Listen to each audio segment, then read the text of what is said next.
Hello and welcome to Doing Everything to Avoid the Hereafter. Yes, that is an acronym for death. So let's talk about it so we become a little more comfortable with the inevitable. I'm your host, Jenny Remack. Now let's go make some ripples, you and I. Mere grains of sand that scattered across the space of time. Ripples on the water. Ripples on the water. Hello and welcome, everyone. We have a very special guest today. Elaine Michelle, known as the Wandering Texan, is deeply committed to guiding others on their journey to personal freedom. Her journey began in 2017 when she came across Heather Ash Amara's work, author of Warrior Goddess Training, during a personal struggle. Following her discovery, Elaine attended a transformative workshop with a fire walk in 2019, marking a pivotal shift in her life. Dedicated to her inner healing, Elaine slowly began shedding what was no longer serving her. In 2021, inspired by the transformative power of Toltec teachings, Elaine started apprenticing with both the Ruiz family and Heather Ash Amara. Elaine is a warrior goddess facilitator and one of 5 mentors in the warrior goddess community. She's also an astrologer and serves as an executive assistant to Laura Stack for Voice Love Studios. I also want to add you're an amazing violinist too, to that part. Thank you. Yeah. Additionally, she's a certified firewalk instructor, empowerment coach, and minister under the Center for Creative Intent. Please help me give a warm welcome to the stage, Elaine Michelle. Woo! Welcome, welcome. I'm so glad you're here. I'm super excited to be here with you today. It's going to be so fun. So Elaine and I met back in 2021 going through this apprenticeship with the Ruiz family, and then we met in person. I think we met in person for the first time in Joshua Tree. Is that right? Yeah. And we were roomies, and we were Mhm. both going through similar struggles at the same time. And I believe that that was very synchronistic for us to be kind of coupled at that time in that room. And Mhm. super cool. So, are you ready to dive in? Let's do it. Let's do it. All right. So, Elaine, tell us about what life has been like on your inner healing journey. Mm. It has been, the best way to describe it is, it's been a journey, Yeah. a lifelong journey that I've decided to step on and step into. And it's been beautiful. It's been wonderful. There's been, so many different shifts and changes that I've been able to do on this journey. And yeah, it's not all roses and all the great things, There are definitely times of grief, of letting go and such as well too. So it's been a journey of all the different emotions, and it's been one that has been really fun to start unlearning and then creating the dream and stepping into the dream that I really want. Oh, I love that you said that. Yeah. And I love that you said too that it hasn't been all just like, you know, wonderful, like roses and, it's been an array of emotions. Mhm. And being able to really like step into that, and you noted that being able to create your own dream. Talk to us more about what that means to you, unlearning, creating more of your own dream. Well, I'd say initially at first, I really didn't realize or know that I was living a dream that was built off of all the other, like everybody else, really. And it was built on, a life that's outside of me and not really me. So, upon learning and realizing how domesticated I was, like that part was honestly, it was a little heartbreaking. There are times when I'm just like, oh my goodness, like I really did these things. I really went against myself by saying yes when I really meant no in a lot of Mm. areas within my life.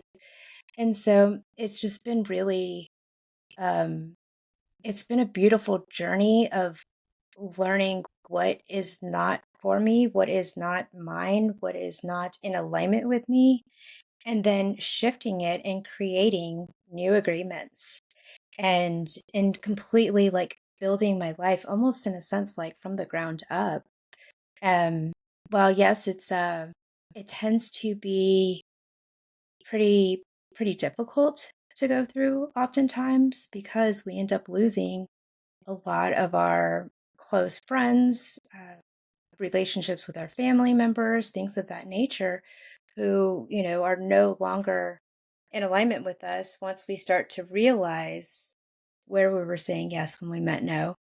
Yeah. And so there's a lot of shifts that do tend to happen within it. And also at the same time, it's so exciting to have almost in a sense like a clean slate, like a blank canvas to really start to pick out the colors and the textures and how I want to paint my new dream. I love that you said that. I have this on my desk. It's a blank canvas. Love it. Because it reminds me that I have the freedom to do that. And I love what you said too about making sure your yes means yes and your no means no. Because when you're living a dream that's not really yours, like you start to realize, oh my gosh, I've been shape shifting for all these people. I've been making myself something that doesn't even align with me. They may have been somebody else's beliefs too, that I have been acting out for a long time. And until you become aware of that and understand that you have the power to shift it, it is. It's kind of it's sad because you realize, oh my gosh, these friendships are not what I thought they were. Like I don't like you lose people and you gain people. And then you also, maybe have to have tighter boundaries with family or different boundaries, with people that you didn't necessarily have before. So it's a huge shift. And it's awesome that you gain that awareness and knew, oh, no, I want to create my own dream. I want to be able to lean into what the things are that I want to do truly and what I believe will, make me happy instead of doing it kind of reverse. That's Mhm. huge. It's so huge. And Yeah. it's not easy. It's not an No. easy, journey to step into. And when we do, it's just so rewarding. Yeah. Yeah. And what do you think with all of your knowledge from Heather Ash, Amara, and from the Ruiz family? What do you think's been like the greatest learning lesson that you've gained from either of them or both? Mhm. Knowing that I'm at choice and that I can create my own dream. Yeah. And it sounds so simple. And Mhm. also it is. And also, I mean, there's so much that goes along with it. Yet at the same time, I feel like that would be the best way to answer that question, really, because before I didn't know I was at choice. I didn't know I could say no to certain things. I didn't know I could choose me over others. And that was more of an act of self love Yes. versus like trying to please others. So I would say, like, yeah, really knowing that or coming to the term and the realization and understanding that I am at choice and I can create my dream. I can create the reality that I want. And also, I can shift it at any point as well. Yes. I love that so much because knowing you're at choice, knowing that the power of following your inspiration is in your hands. You can actually do the things you truly want to do. And you mentioned, people pleasing. And I think, like, as a recovering people pleaser, I realized, oh my gosh, this was all about me trying to control something I had no control over. And it came to me when I realized I was saying yes to all these things that I just didn't want to do.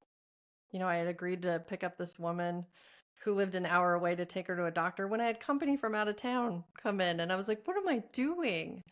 Because I thought it was like I was doing what I should be doing, what I needed to do, what my mom taught me to do. You always help people who are in need, especially if they're elderly.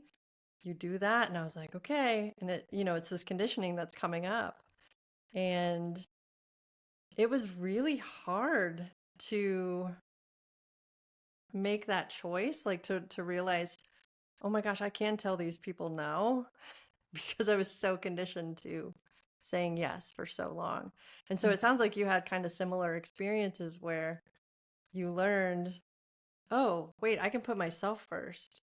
I'm the love of my life. I get to choose how I'm going to show up to this experience. Yeah. And that's like the ultimate game changer. Yeah. Totally. That's Totally. amazing. Yeah.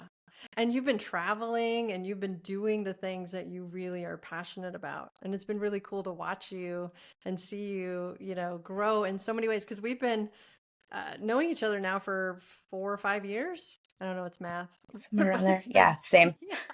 Yeah. It's And been a so while. it's like, it's been a while. So it's cool to watch us like continue to step into our power as we walk through this journey, as we walk through life, and being able to really embrace what it is that truly speaks to us.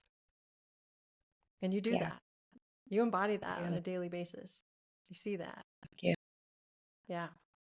Yeah. It's really And cool.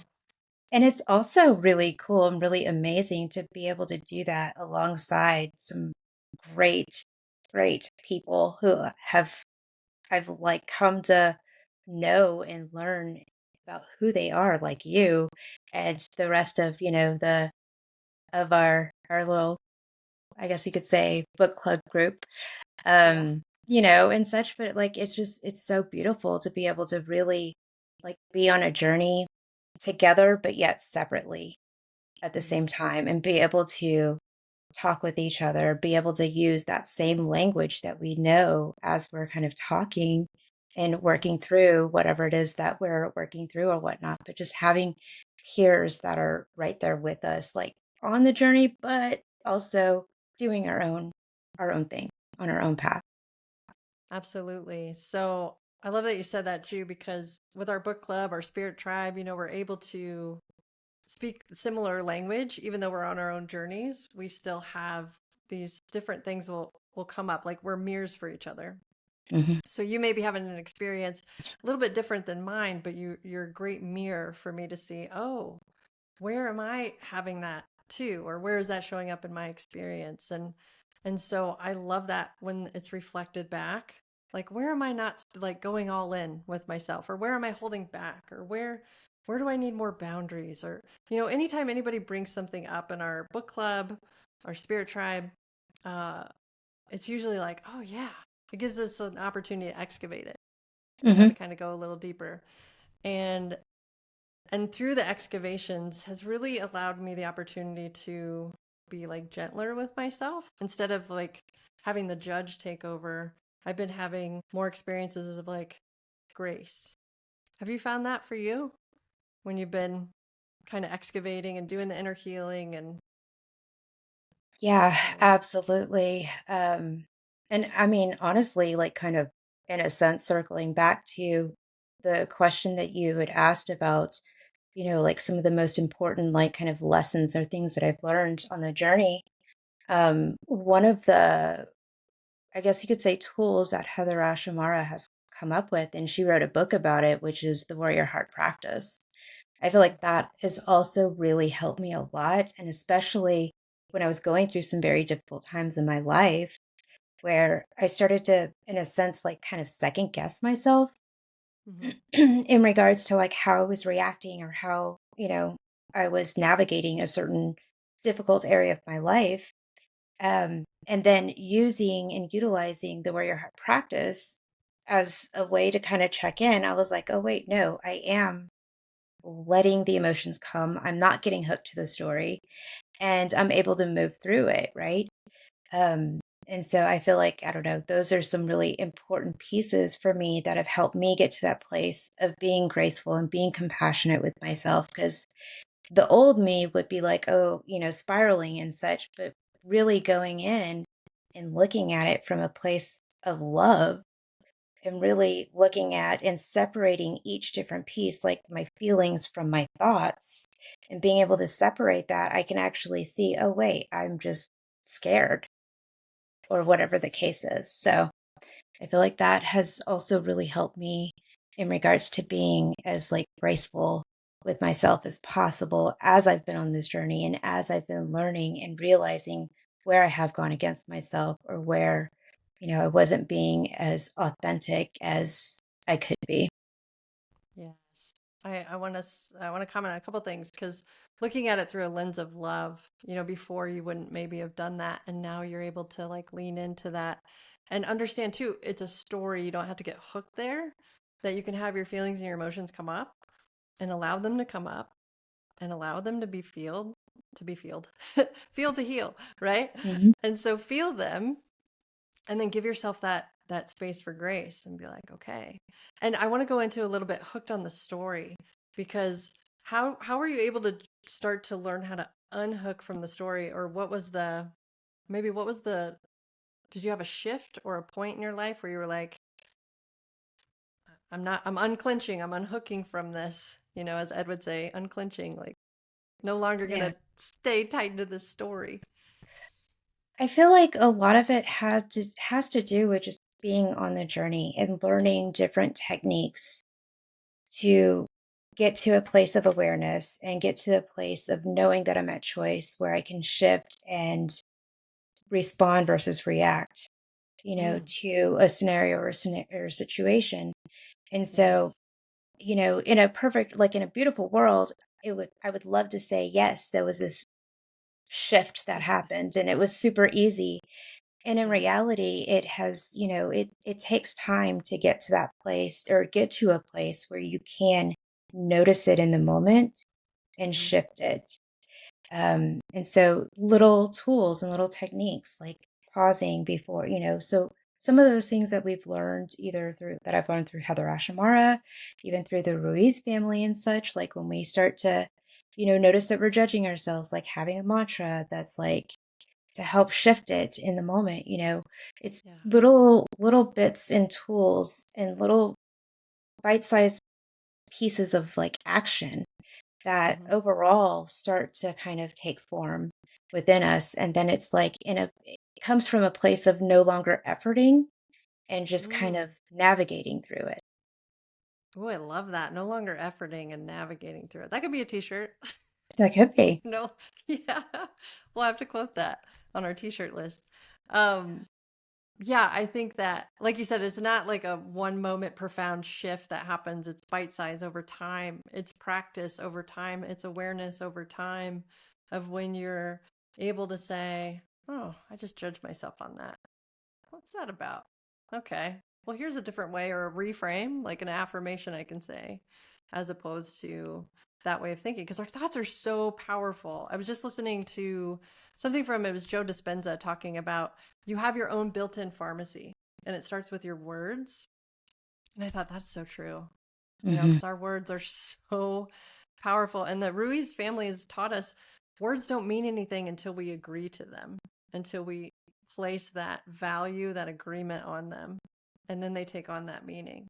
And so, what kind of words are we nurturing ourselves with on a daily basis? Are we kind to ourselves? Are we unkind? Because that's going to reflect out with our relationships, and how we're treating ourselves. I really believe that because when we're treating ourselves poorly, we'll see that happen with other people not treating us as well Hmm. or having, like reflections of that because it's our own internal speak. But we say it's them and not Hmm. us. Like it's Yeah. easy, right? To just be like, oh, that's so and so. That's not me. Hmm. Hmm. And that's actually a place where I frequently come to you in regards to like sharing like one of the most difficult pieces from, say, the four agreements and from the Toltec language and stuff is just that piece of how we will only, accept and allow others to treat us only up to where we are, right?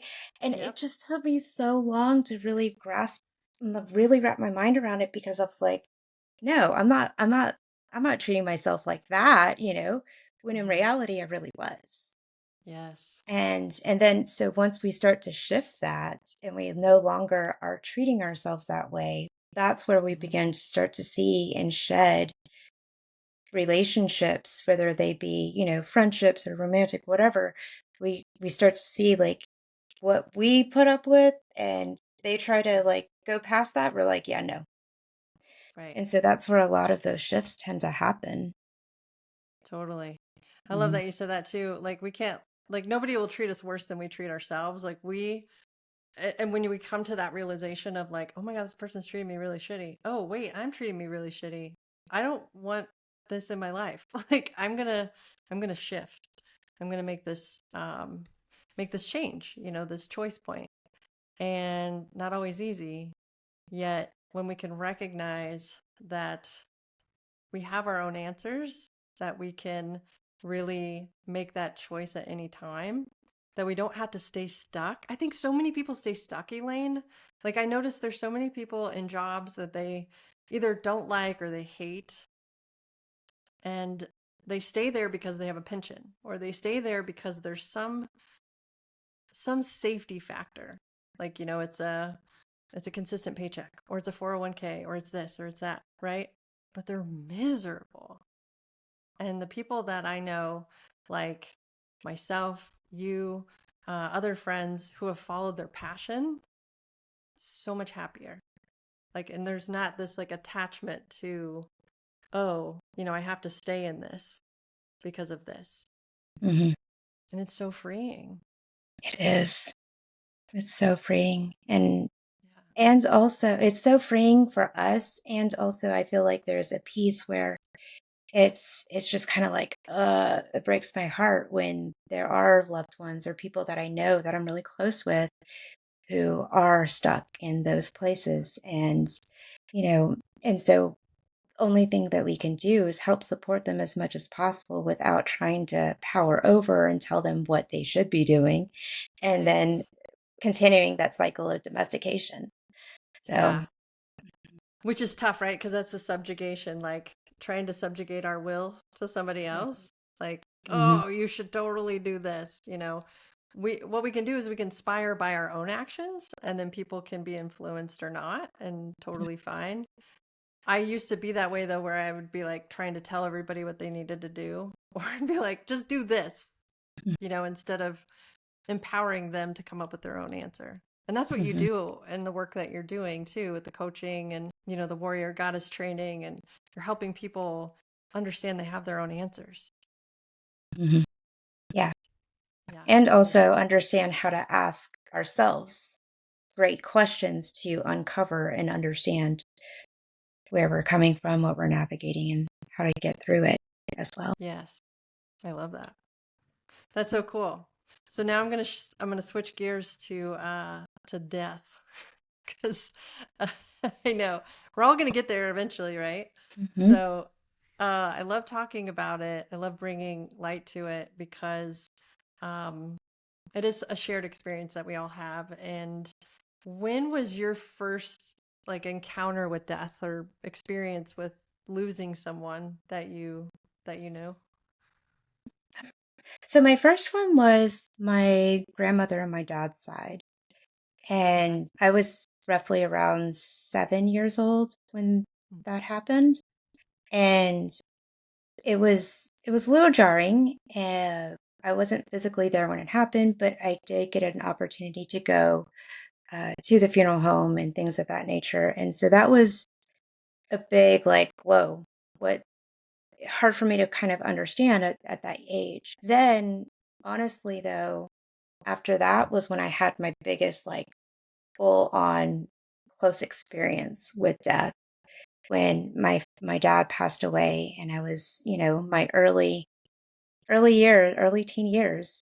And Yeah. that was so difficult and super hard. Hmm. And also really helped me kind of build great bonds with music and things of that nature that helped me kind of navigate through as well. Yeah. So your first experience with loss was you were like 7, it was your grandma, and you had gone to the funeral. Did you experience like an open casket or any of that kind of It was an thing? open casket, and Yeah. I did have, I think, I don't remember who it was, but one of my relatives had asked if I wanted to touch her hand. I would remember being scared too, and I did. Um, but yeah, like it was so different. I was like, well, she's not there, but she's Mhm. there. But it was just kind of like, what? It is. It's an interesting experience, right? It's like the shell is there, the shell of the body, but the actual person, the light force that animated the body, Hmm. not there. I felt that way about my grandma too, where they had an open casket, and I was like, that's not her. Like that's her body, sure, but that's not her. Like Hmm. that's not my grandma. And then you said then you lost your dad, which was a huge like, that's a big one. That's your dad, and so you started to find healing though and connection through that through music. So talk to us more about how music started to show up for you and help you through that time. So yeah, like, when my dad passed, um, my mom and my dad they had divorced when I was younger and such. So I didn't get an opportunity to spend too much time with my dad initially. And then towards the end, when he got sick, because he did end up passing, he had AIDS and passed like in the early or like mid 90s. So when it was still kind of like new and such too. Yeah. And so I got a chance to start to kind of spend time with him before he passed. And Hmm. then when that happened, I felt so alone. And music really helped me get in touch with my feelings, helped me navigate what I was navigating, helped me feel like I wasn't alone. Hmm. Um, and it was just so profound and so huge, and really, really honestly, like helped me navigate those times, because without that music, like I have no idea how things could have turned for me. I love that for you. And speaking of music, you play a violin. You play music now Mhm. too, which you played when we were in Mexico, and it was such a treat. It was so beautiful Thank you. to see you up there, in front of everyone and hanging with Don Miguel Jr. and like, he's playing the bass and Adrian's playing guitar and you guys were just it was jamming. It was so cool. And Yeah. so I wanted to mention that because I just thought that was such a cool moment for you to go up and express your love through music. Thank you. And it was also a very like huge thing and important thing for me as well too, especially when it comes to creating your own dream.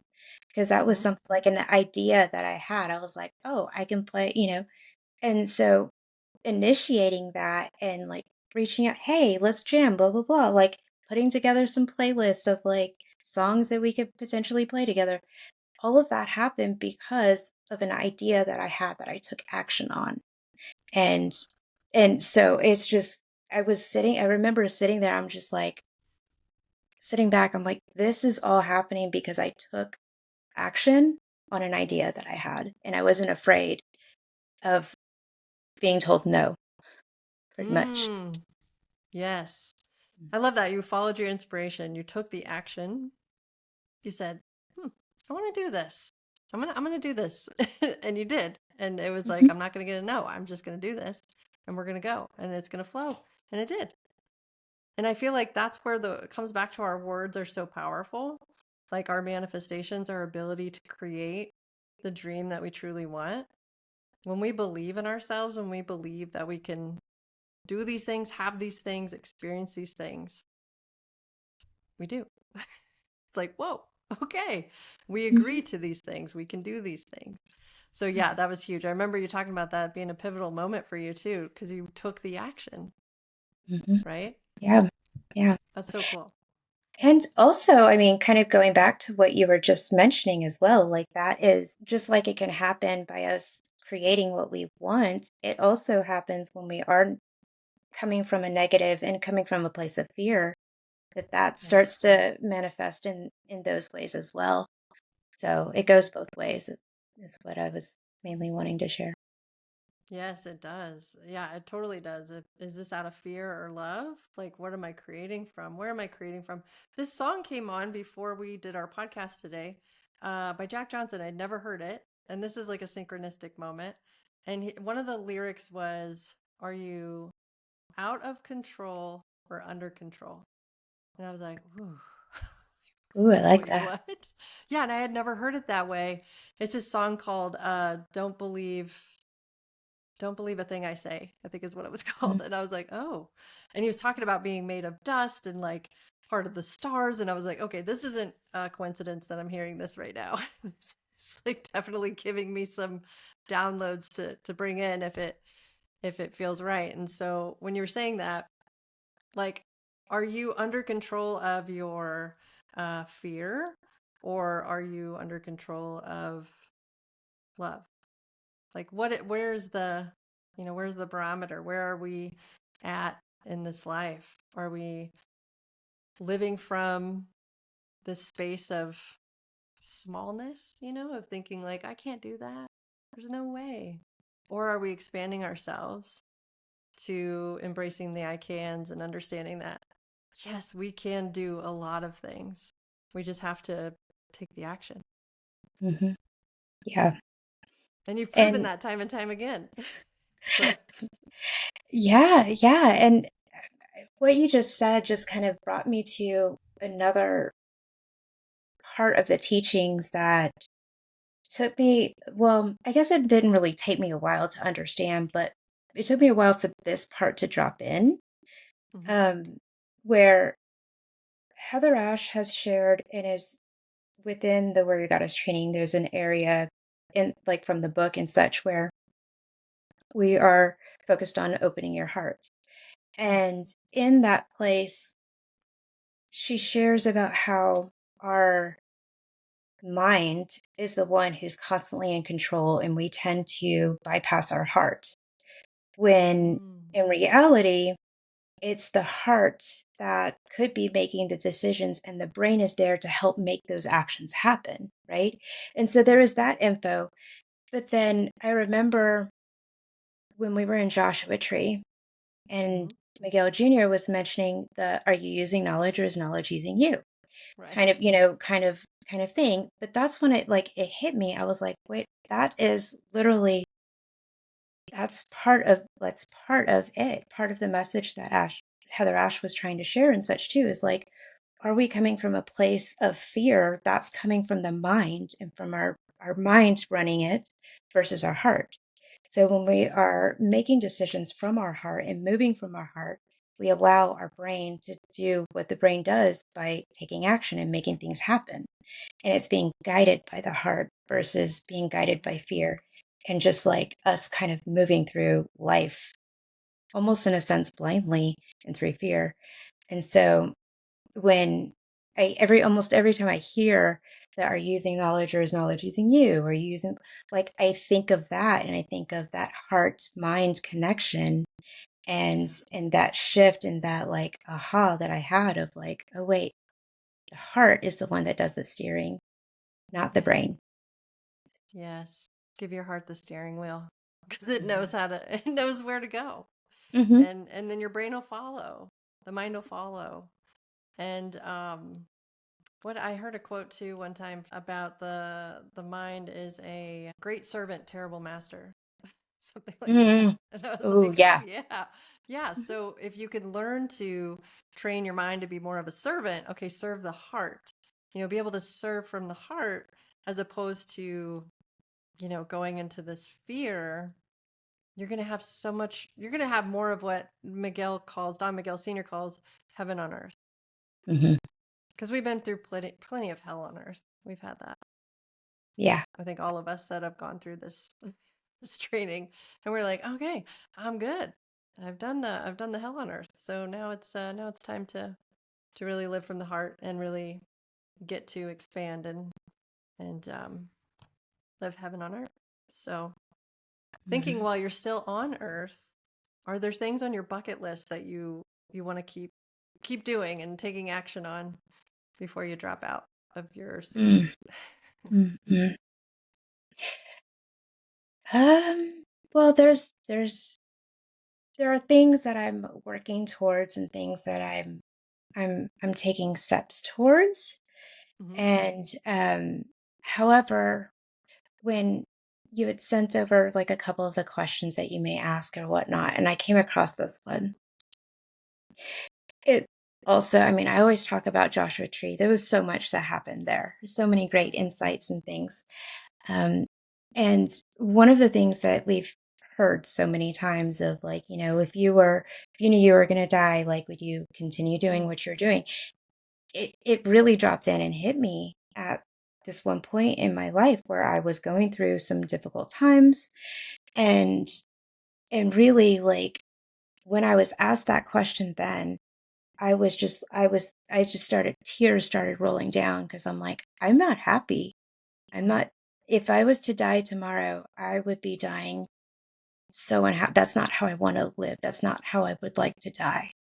Yeah. And so it was then when I made that huge decision Mhm. to try my absolute best to find my own heaven as we are living.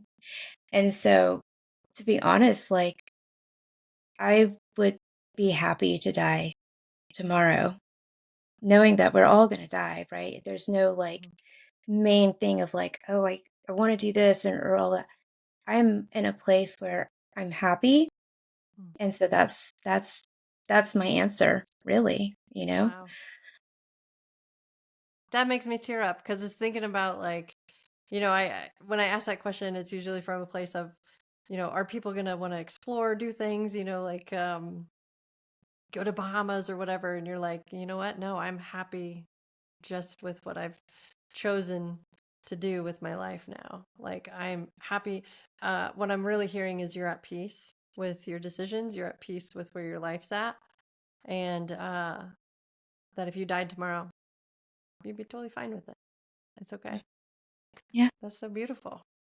That's Yeah. like because if you were to ask you that question, just like 4 or 5 years ago, it would have been different, Hmm. Way different. way different, because you decided, wait, I want to make sure I don't die with the music still inside me, as Wayne Dyer would say. I want to make sure I express myself fully and do the things I truly want to do. And let my Hmm. yes mean yes. The impeccability of the word is so powerful. If we can just get that one, oh, life just starts to like really expand. I've noticed that So much. Yeah. so much. Mm-hmm. That's so cool. So, you're an astrologer, like you do astrology readings, right? And I've always been curious, like if astrology has a plan or plays into, when we might die. Because I know I had a reading with a woman once, and she was like, "Oh yeah, I can see the dissolution of a marriage here," and I was like, "Oh, really?" And that was Amy's death, my late wife. And I was like, "Well, yeah, she died, so the marriage is no longer."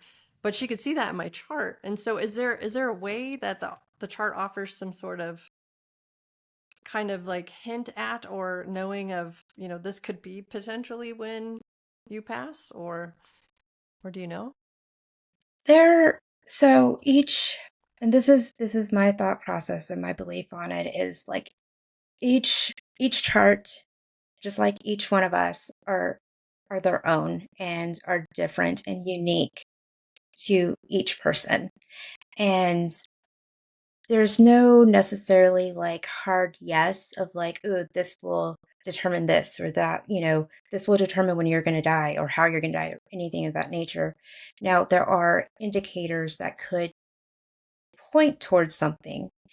Okay. Yet at the same time, I feel like it's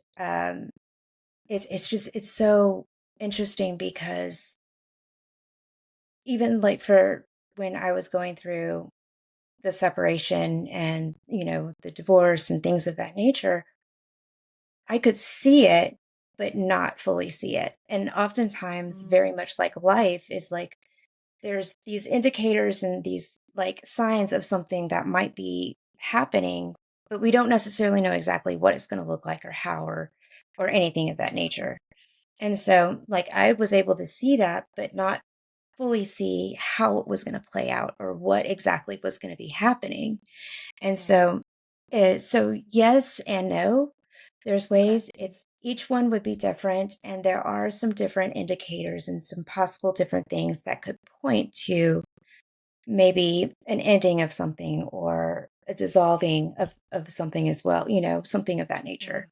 But there's no like hard, like, ooh, this means that you're going to die or this person is going to die or whatnot. So, um, and it could be different things with, in regards to, and it could look so different in so many different ways, determine like depending on how, like what is involved, what planets are involved, different areas that could Mm. point towards maybe a mother type of figure or a father figure or like a partner. So it's so complex.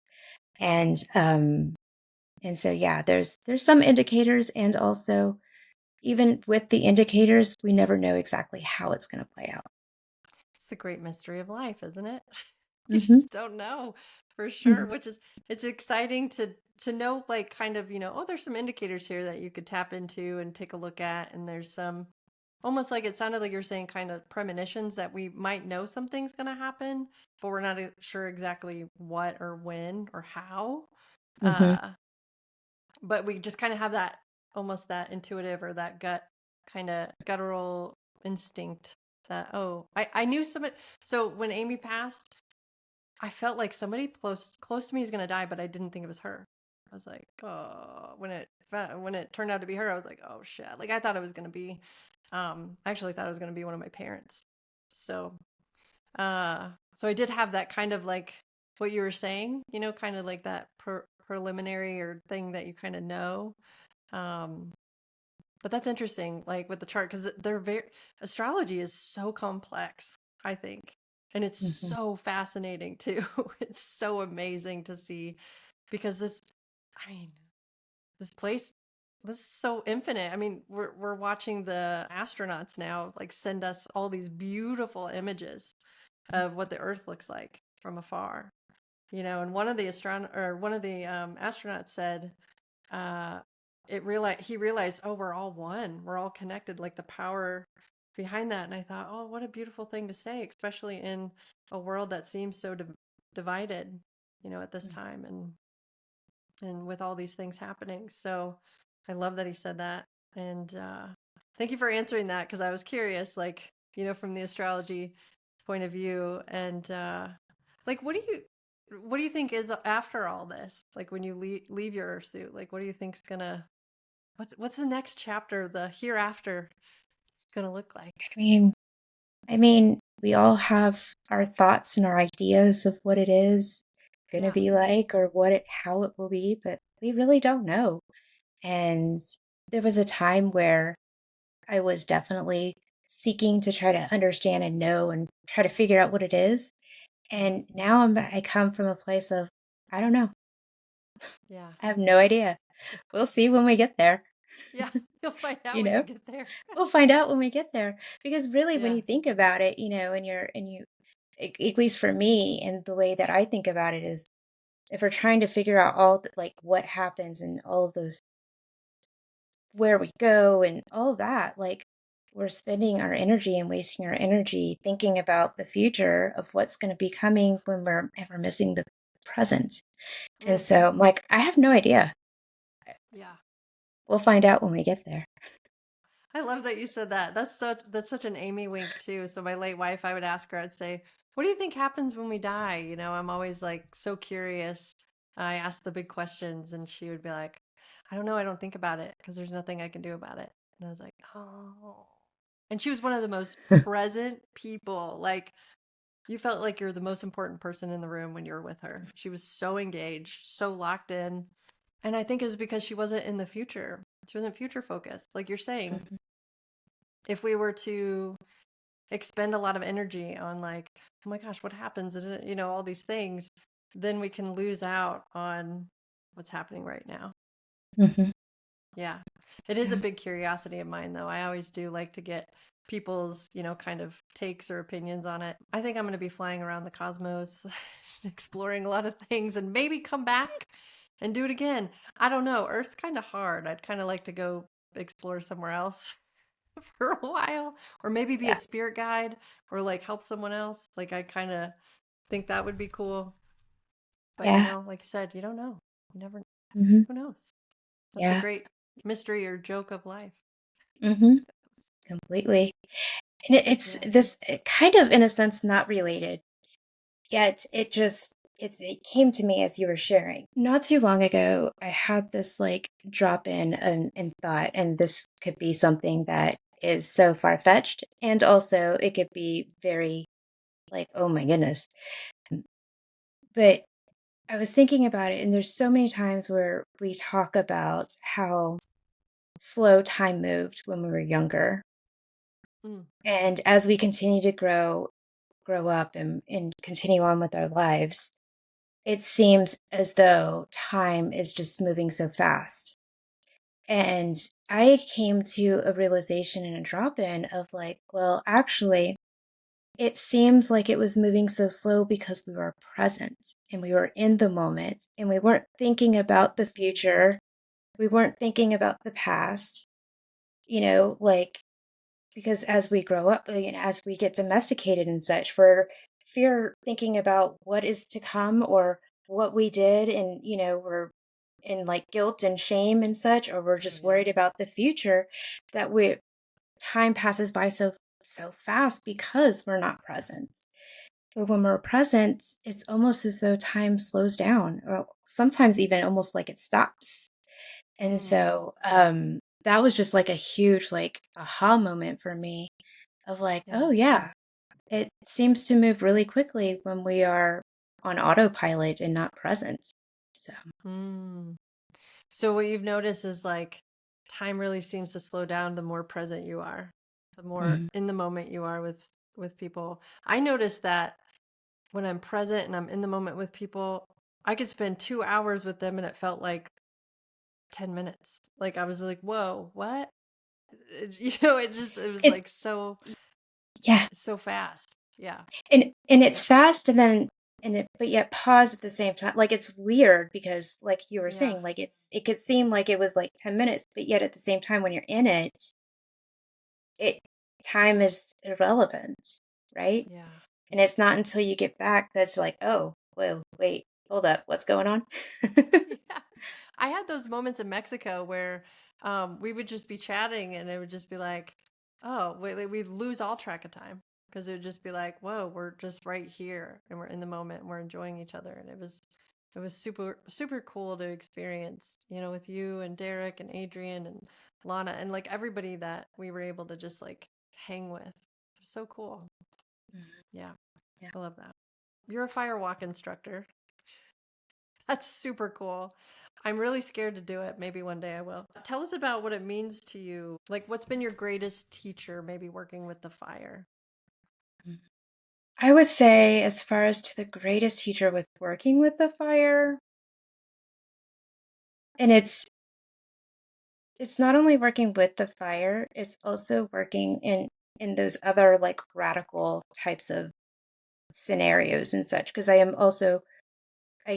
can facilitate fire walks, glass walks as well, and arrow Mm. break.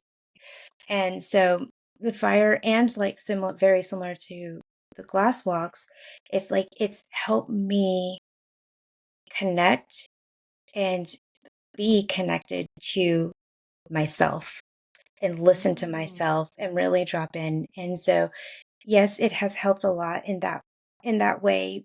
Fire has helped in that way a lot.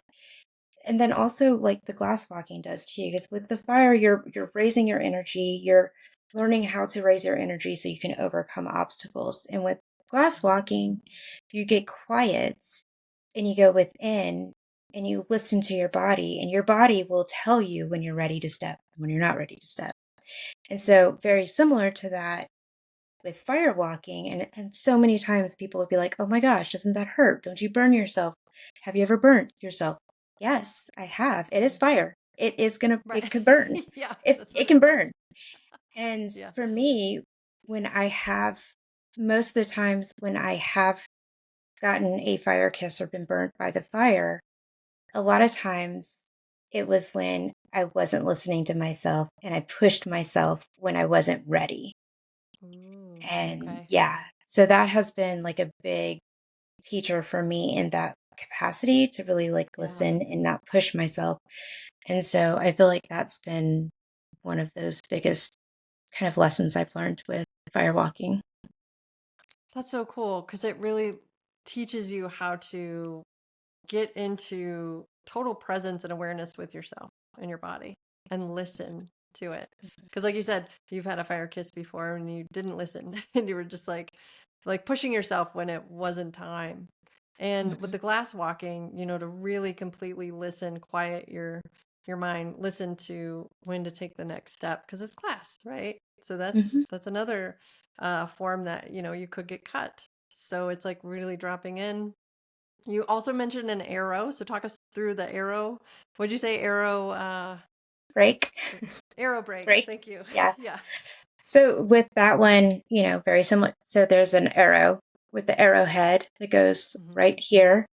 And yeah, so you step towards whoever's holding it, or you can do it, we can also do it like against a tree or a wall or whatnot. But Yeah. the arrowhead will go right here, like right in your throat, right here, that little dent. Yeah. And you step towards it and you end up breaking the arrow without puncturing your neck. That's so wild. I think I saw one of your buddies do that. I can't remember her name. It was on social media. Like they had both walked together, and they had the arrows. Serena, Thank you. it was Yeah, probably Serena, Serena. yeah. And Yes. so another thing that we can do is rebar bending. Rebar. That's what it was. Okay. And Yes. so very similar, but with that one, you have someone that you're doing that with. Okay. Oftentimes I like to, so with rebar bending, I feel like that's a very deep personal type of thing that would be very beneficial for like partnerships, marriage, business partnerships, things of that nature where you're both going in together. Okay. Because with the rebarb, you have the rebarb that goes in the same place and you are stepping towards each other and then you bend it without puncturing your neck. It's amazing. So with the arrow, you do that like on a wall or against a surface that, or are you using So like your when own? we're instructing like arrow breaks and such, most of the time what we'll have is like a brick or a book, a piece of Okay. wood, something of that nature. And so the instructor, like I would typically be holding that for you and help guiding you and walk you through it. So I will have the other side of it against there and I'm holding it for you. And you are walking towards whatever it is that you're wanting to, either an intent or something that you're wanting to let go of, things of Hmm. that nature.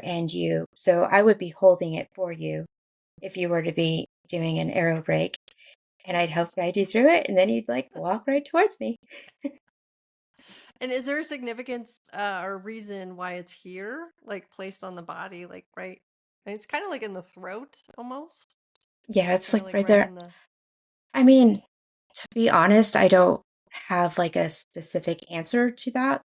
Okay. Um, Yeah. and and there's not as much like history and research on arrow breaks as there are, from like firewalking and such. So Yeah. I don't necessarily know like that part of it. However, when it comes to breaking arrows and such, having your throat area being super vulnerable, that is a place where I like to tend to step into, maybe a place where you're not speaking your truth, you're not using your voice, things of that Mm, nature, where you may have a blockage with, some form of throat blockage of some sort, right. um, can be one way that breaking arrows is kind of helpful. So like opening up your throat chakra, if you haven't been speaking your truth or haven't been like saying what you truly want to say, like this can be a way of Mhm. like Mhm. breaking through that. That's so cool. I love Mhm. that you're doing this stuff. So if somebody Yeah. wanted to get a hold of you with like being their coach or doing a workshop, what would be the best way for them to get in contact? So I sent a couple different links for you. I have an information kind of site in a sense where you can reach out to me. It's got my contact info, my email and such. So, and I have a website that is still like in the works, not fully launched, but I did provide both of those. It would be at moonshineelements.com for Okay. the main website and but yeah, if you could just reach out to me. I do have it set up to where you can reach out to me through there, even though it's a coming soon. Okay. But I can be contacted through there for sure. And Amazing. or through social media, through Instagram would be another Yeah. great way. Mhm. And it's under Elaine Michelle on Instagram and Mhm. social Yeah. media kind of things. Okay. Yeah, and I can send you all of the links and such too. Cool. And we'll include that at the bottom of the podcast. So if people want to get a hold of you. Do you have any workshops or anything coming up that people might want to So tune yeah, into? so there I will be helping assist for the Day of the Dead ancestral healing journey in Teo with Heather Ash. So that will be for around the Day of the Dead time period, and then I'll be doing an in-person. I'll be kind of partnering with Laura Stack for an in-person event in Santa Fe where we are going to include some arrow breaks as well. And Ooh. so all of that information will be on the first link that I send you Oh, as well. amazing. And when you say Teo, that's Mexico, right? You're going to be back Correct. in Mexico, Hmm. outside of Mexico City. That's so Hmm. cool. And Day of the Dead time, when is that? Is that It's around Halloween. So Halloween? Okay. typically, the event is typically around October. The dates aren't released officially yet. Okay. Most of the time, it's around October 28th to around November 2nd, I believe. So, So cool. mhm. Awesome. Elaine, this has been such a blast. Thank you so much for coming on the show Absolutely. and sharing you with us. I love you so much, and I feel so privileged and honored to have you as a friend and be in your spirit tribe. And yeah, just on this journey together. It's been great. Yeah. It has been amazing. And thank you. And thank you for giving me this time to be able to help, spread the beautiful messages of the Toltec work as well. You bet. All right, buddy. Mhm. I All love right. you, and I we'll love see you guys you. later. Bye. And thank you. Thank you.